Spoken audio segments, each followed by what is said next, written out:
我们认识8年了，在一起也快2年了，但这么久以来，一直有一个问题困扰着我们，就是如何跟异性相处的问题。他认为有异性朋友没什么，但在我看来，异性之间没有纯粹的友谊。我们因为这样的事情吵过很多次，他明明知道我很在意，为什么就不能改变一下呢？他就是小心眼儿，还喜欢看我手机，明明没什么事儿，他却立马就变脸了。跟他解释也不听，自顾自的发脾气，我真的很累。我这次来就是想知道到底该怎么面对异性朋友这个事儿。他总说跟他们没什么，那为什么不惜让我生气难过，也要跟他们继续保持联系呢？几乎他的每一个要求我都尽力在满足了，每次争吵都是我在哄，但他还是那么苛刻，难道就不能理解我，成熟一点吗？因为和异性相处而影响到了情侣之间的感情，他们应该怎么办呢？掌声请出这对情侣，掌声有请。男嘉宾小豪23岁，来自河南学生；女嘉宾小林21岁，来自河南学生。来，有请2位，有请。欢迎2位哈。女生在这小片里说你们俩都8年了认识哈，谈恋爱谈了几年？谈了2年了。哦，谈了2年了哈，就是因为跟异性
会让我生气，你跟我保证过了，你还这样做，那你也不能因为咱俩之间的事儿影响了我们家庭之间的大团结，对不对？那天我们在家吃饭呢，拿着我手机去给我妈看了，当时就哄不好，哭，非要哄，就是不行，就给准婆婆告状，是这意思吗？我承认当时是我不对，主要当时不仅是知道他们玩游戏，那女生说话也挺暧昧的，还说什么你有女朋友都忘了我了这样的话，而且当时我也不是拿给他妈看，是他跟他妈在一块儿呢，我找他说了，他妈在旁边，但是也不可否认，我有点那意思。哦，就是反正就是你不让我舒服，我也不能让你痛快，是这意思吧？是。行，还有别的让你觉得不舒服的吗？因为以前吧，我觉得我还是挺信任他的，在他这方面我也没有发现有这些问题。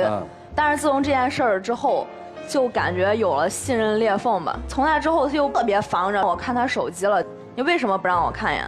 首先，这种小事我觉得拿欺骗这种词来讲的话，它是不合适的。就是因为我想打个游戏，但是跟了你不喜欢的人打，我觉得这是一个小事儿，他不能用这么欺骗、这么严重的词儿来形容。你就告诉我为什么你不让我看你手机？你态度不端正呀，对吗？你要是说你是为了关心我，看一下我每天都干了什么，那完全可以。你那一副就是要找事儿啊！我今天就是要跟你吵一架，就是今天就是不行了，我心里有火要发，那我能让你看吗？那我是那个态度吗？你要是没事儿，我能找出来事儿吗？那你手机里什么都没有，我还说你手机是事儿吗？这是说找出来什么事儿了吧，好不好？别纠结在这儿。之后就有一个他要参加高中同学聚会，我想跟他一块儿去玩，然后但是他说高中同学你又不认识他们，你带着你不合适。那我也想，确实我要去了，确实也挺尴尬的。他这好几年没见的同学，然后我就不去了吧。不去了我就说那你结束了我就去接你，那结果他又死活不让我去接。那我就不明白你为什么不让我去接？你是怕别人看见吗，还是怎么着呢？我能怕别人看见吗？那咱俩好了之后，那是朋友圈没有发呀，还是动态没有发呀？那我不都昭告天下，我妈都知道咱俩吵架了，我还怕人家看见呀？那为什么你不让我去接你啊？那天时间根本就是冲突的，你那边结束了，我这边刚开始，你还非要去接我，而且咱俩回学校，你那边是顺路的，你来我这儿还绕远了。你那都是理由。不是，后来你去接了吗，姑娘？最后也让他去接了，接了还不如不接呢。啊，咋了？他为这个事儿我们吵了好长时间。我是去了之后我就坐在他旁边嘛，一看就10个人，而且带上他就3个男生，同学聚会还是联谊呢。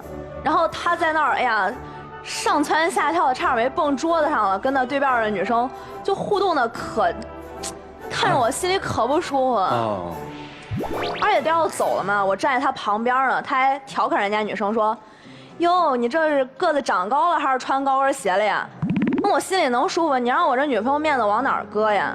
我觉得吧，本来就是同学关系，而且一块朝夕相处了3年，就关系本来就非常非常的纯粹。当时你说女生多男生少这个事儿吧，他本来是我们是20多个人去的，包了2桌，但是哥几个正好有事儿，他没去，那也不能不去了呀。那去的人就在那儿吃顿饭嘛。而且我内心来说，把他们当兄弟来看。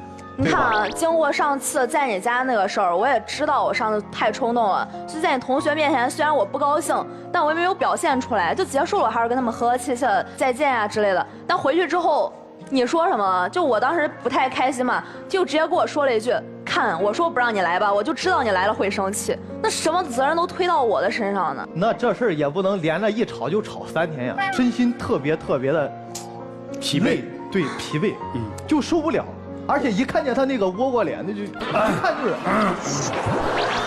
一看就是要吵架的样子，你知道吗？我为什么心里难受？是因为这件事儿到一直都没有解决。就你老说你可有道理了，你说你跟那高中同学见到可开心了，关键是参加这个高中同学聚会之前呢，我还看到就他那高中同学一个女生嘛，还给他发信息让他骑车去接他，然后带着2个人一块儿去，还让他给他带水。后来我还看到。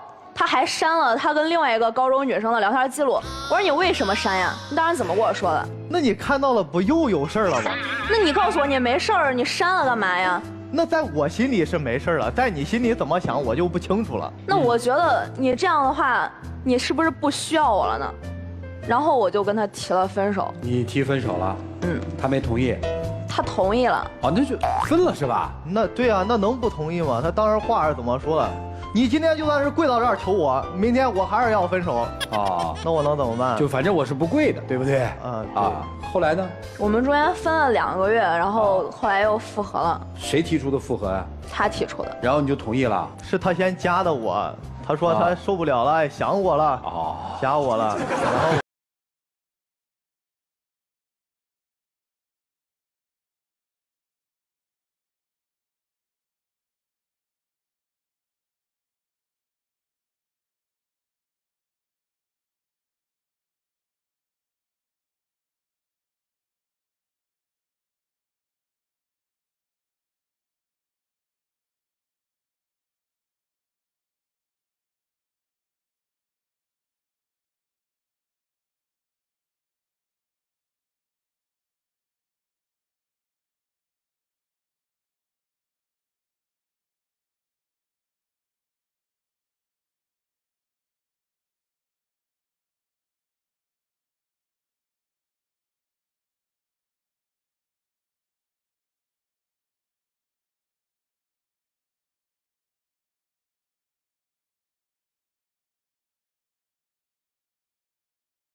说，我这次在路上了，但下次提前说，哎，咱俩可以一块儿，是这意思吗？然后我就用他的信息改了一下，我说我跟我女朋友一块儿在回家路上了。那结果那女同学她就发了几个捂脸哭的表情，就是感觉挺无语的吧，感觉也不像是祝福我们的样子，还说让他请她吃饭。哎，我就可不理解了，我们两个复合为什么要请你吃饭呀？然后结果我就看着他发了个行。我都不明白了，我都那个意思。他发了个行，我把行删了。我说有机会吧，我就发过去。然后那女生说切重色轻友。我就想着你要是真是把自己摆在朋友的位置，你应该祝福我们呀。你是学什么专业的？我是学法律的。哎呀，真厉害啊！这东西我这看看，他能从背后分析出那么多的动因呢。有这么一个女朋友很幸福嘛，对不对？我主要觉得幸不幸福？幸福。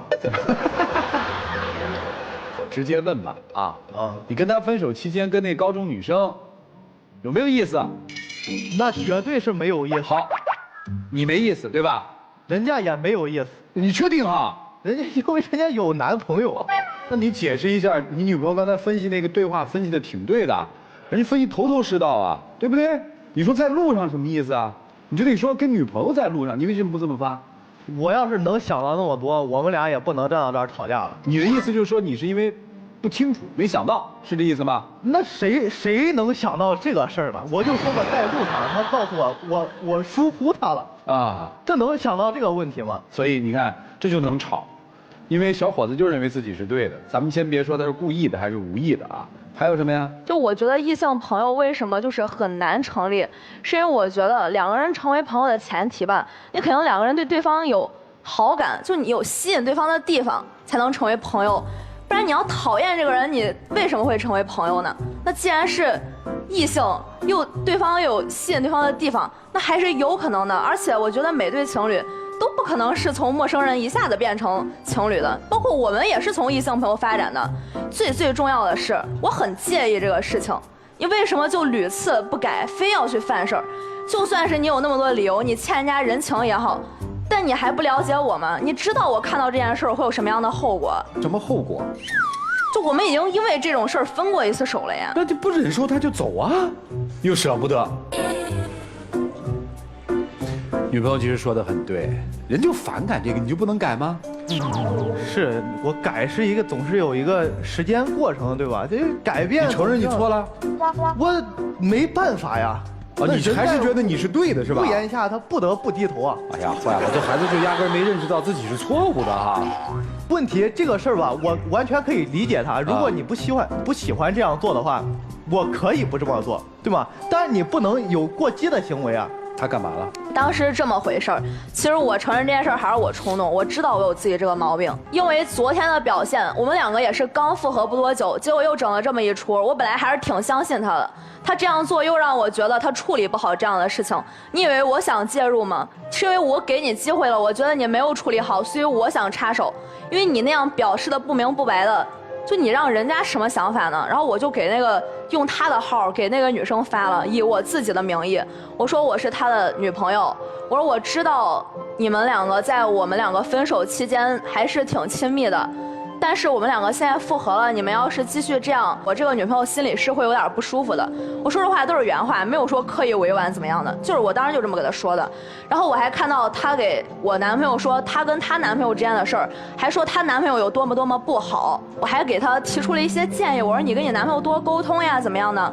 我说但你这样跟我男朋友继续这么亲密，我相信你男朋友知道的话，你男朋友可能也会不开心。那女孩劈头盖脸就骂我，就还说呀，我们两个是高中同学，我们高中就认识了。那我还没说我们初中就认识呢，你们两个好不好的到最后还不一定呢。说我男朋友才不像你那么小心眼呢。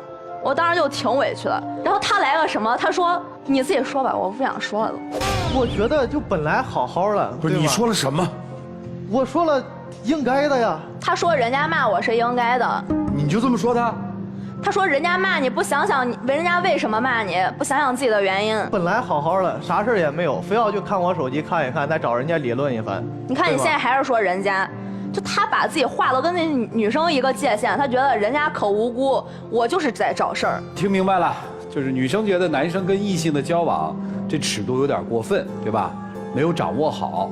你不是不让他跟异性交往，是这意思吧？是正常交往。我承认是我觉得可能有的女生能接受，但是我可能就是不，咱们不说别人能不能接受，这个不重要。我们其实都知道，恋爱当中2个人的感受是最重要的，对吧？那我是问你，你对他的基本判断，你判断，比如说这小子是油嘴滑舌，这小子是偷换概念，这小子就是一个花心男，这小子就到处这个沾花惹草。你判断他到底是哪种情况？我觉得他可能是属于那种不会处理吧。你觉得女朋友说的有道理吗？有道理，就是你女朋友以后能不能让于老师送她回家骑个自行车，可以吗？那必然是不行。为啥？因为那假如于老师跟他是高中同学呢？那也不行。为啥？那看是，那也不行。行，那就是假装是曲老师要求一起吃个饭，行不？吃个饭吧，是不是？你看他也在为难吧？吃个饭就吃个饭嘛，对吧？大方。哎，能吃哈？这看怎么吃了，看跟谁吃了，对吧？不就他们俩吃？那我得跟着去，对吧？不带，就是我吃饭。哎，不带，人家就跟他吃。我们是同学，啊，那不太行吧？为啥？这种行为吧，其实就有点过了，我觉得吧。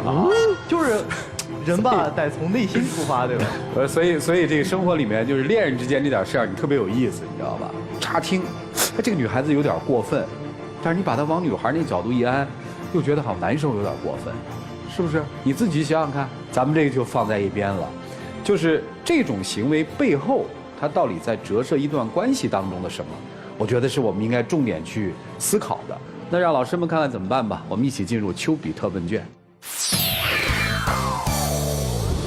女生对这个其他异性的和她相处的这种最大的担心就是万一会发展成什么情况，因为她不会处理。其实本意是在意，同时也提示说我怕失去这个男朋友。那么这种防患于未然，其实你有没有想过，它可能会导致你更多的情敌出现，包括刚刚说过的有一个发生争执了，未来他还有更多的机会，可能不小心又和其他异性打交道了。那有可能你又冲上前面去，你发现有可能会发生一个新的冲突。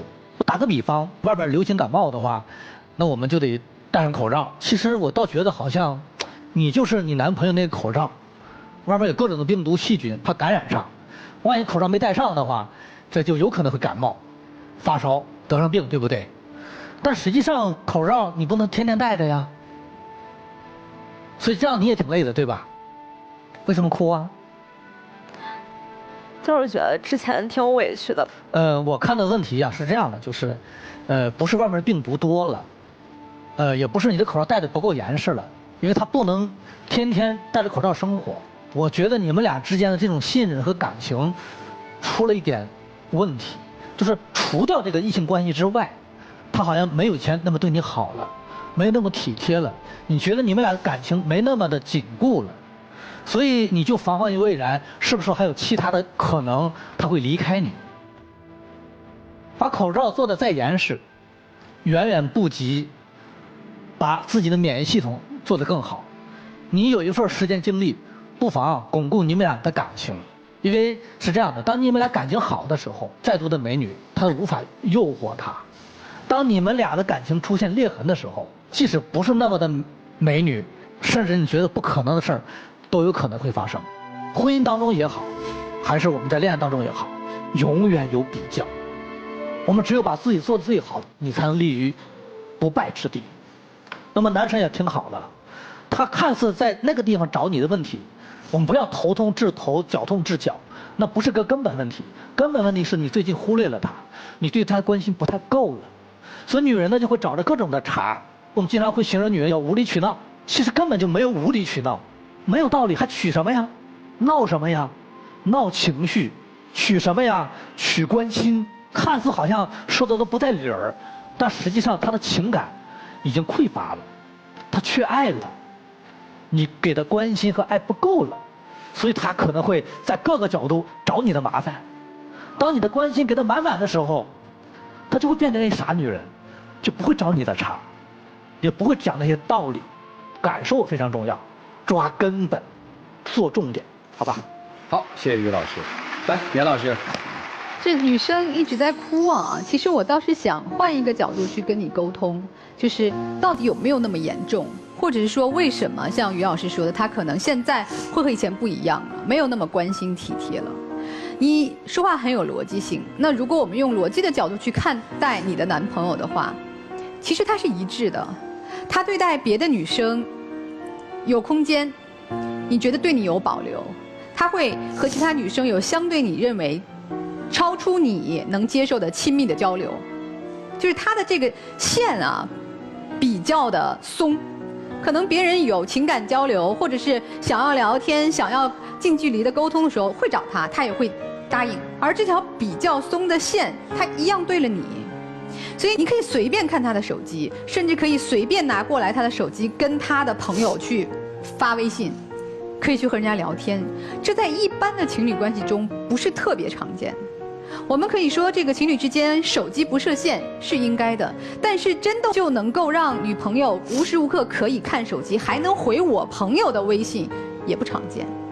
所以他给你的这个线，也是我个人认为是边界不清晰的。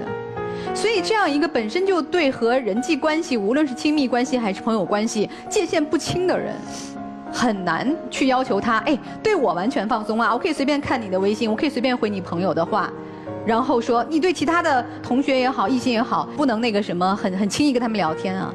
这个逻辑是一致的，思维是一致的，他就是这么一个人，你明白吗？如果他能够和女生分清界限，不和人家聊天，他也一样不会让你回女生的微信，对吧？你问于老师，太太的微信可能你会看到，但你绝对不会帮他回吧？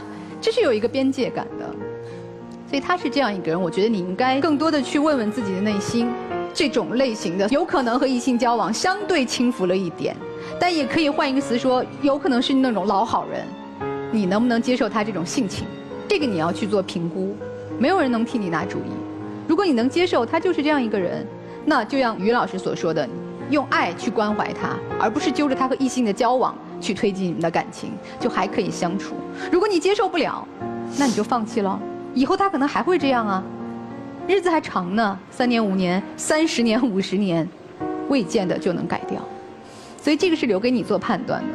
而男生呢，我觉得你确实在这段关系中不够用劲儿，不够用心，所以才有了更多的保留。我相信，如果他和你分手，你可能很快就找到新的女朋友了。就像你上一次跟他分手，迅速就和高中同学去吃饭了，去聊天了，去接人家了等等。那可能理解为你的性格相对随和，他的性格相对死板，但我认为还是你的用情不像他那么专，在这段情中没有使出全力。如果想要继续交往，你还真得使全力，一点保留都不能有，因为他就是这么认真，这么追求丁是丁卯是卯的人。你要这丁丁卯卯扣不到一起，你还是离他远一点。所以我觉得判断在你们的内心，自己冷静思考，做出评估。希望你们都能找到快乐，谢谢。好，谢谢严老师。来，曲总，能等一下？我身上也没带纸，我想帮他擦一擦。哦，去吧。好，能借一点纸？谢谢老师。哟，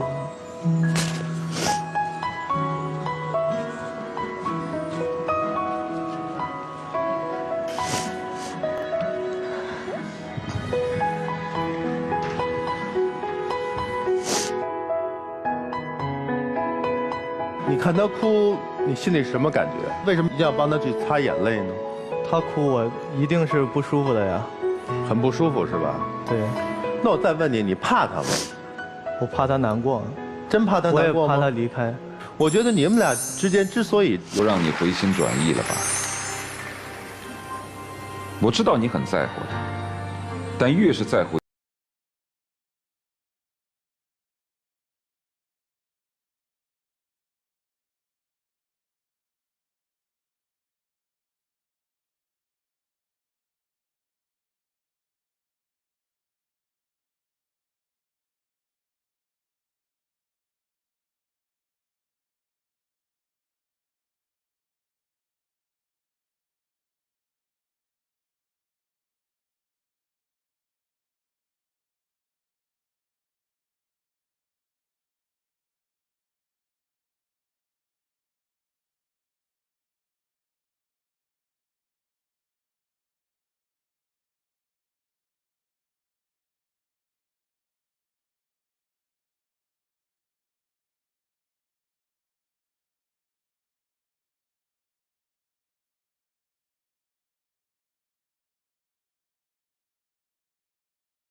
一起真情60秒。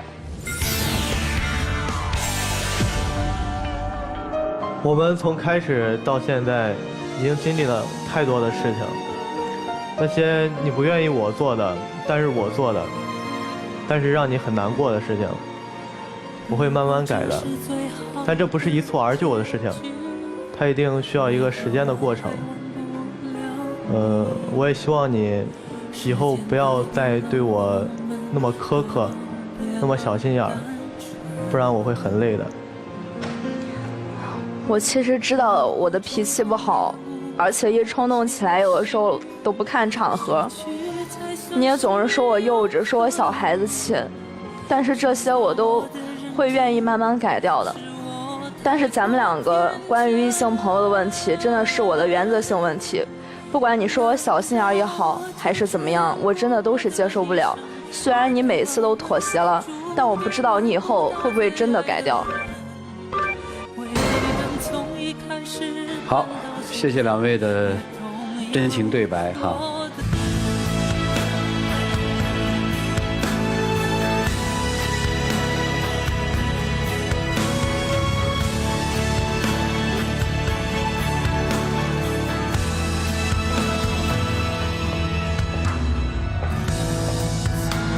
好特别哈，女生先说送男生的这个记忆是哪一段啊？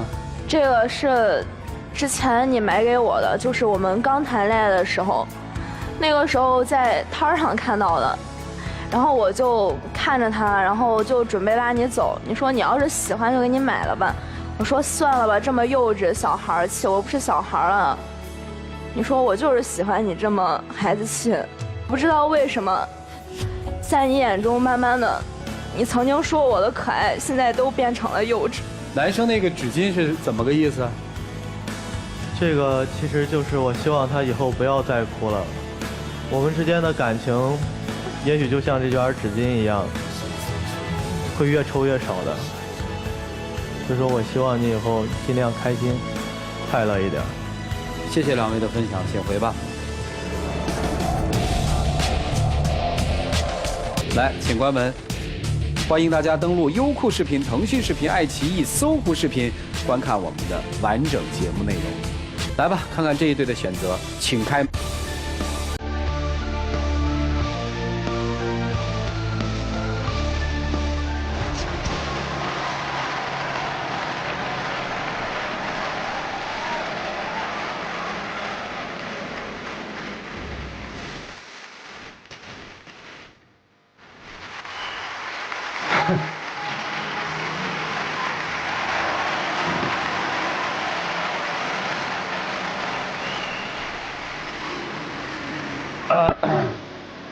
差不多了吧？来，有请我们的小花童，有请。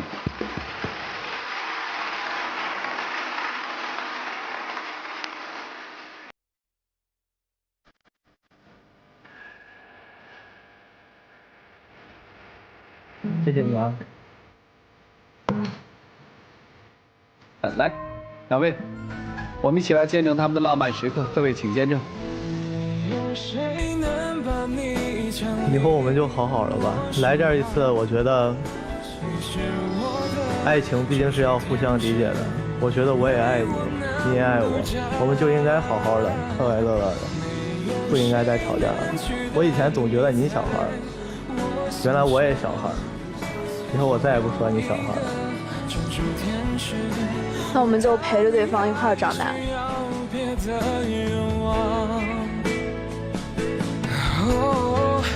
要不是你出现，我一定还在沉睡。请亮灯吧，姑娘，要谈就开开心心的谈啊！谢谢两位的到来，请回吧。谢谢主持人，谢谢老师，谢谢观众朋友们，请回，请回。